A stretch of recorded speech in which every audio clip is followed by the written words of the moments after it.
अनुगुल महिला हाबिलदार को निर्यातना मामला रिजर्व इन्स्पेक्टर गोविंद महारी विरोध में कार्यानुष्ठान रिजर्व ऑफिस रु बदलिले गोविंद महारी अनुगुल एसपी सुपारिश आधार में कलाहांडी 9th आईआरबी को गोविंद महारी बदली कले पुलिस डीजी उदर केन्द्रांचल आईजी सत्यव्रत भोईंकर सूचना कार्यानुष्ठान पर अनशनरू ओहरिले महिला हाबिलदार दुई जन उपरिस्थ अधिकारी नाँ मानसिक निर्यातना अभियोग आनी गत 30 तारिख में निज पदवी इस्तीफा देते महिला हाबिलदार दुई उपरिस्थ अधिकारी हेले रिजर्व इन्स्पेक्टर गोविंद महारी और 4th section office havildar शुभ्रकांत Sahu दुई जन नाँ छुट्टी नदेवा एवं मानसिक निर्यातना अभियोग आनी सेमानंक विरोध में कार्यानुष्ठान पर आज एसपी कार्यालय सम्मुखें धारणा देते महिला हाबिलदार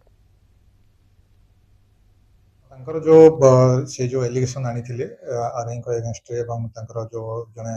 पोस्ट राइटर एगेंस्ट से विषय एसपी इंक्वारी कर ऑलरेडी से सबमिट कर आधार कर आरआई को हेडक्वार्टर से बदली कर कलाहांडी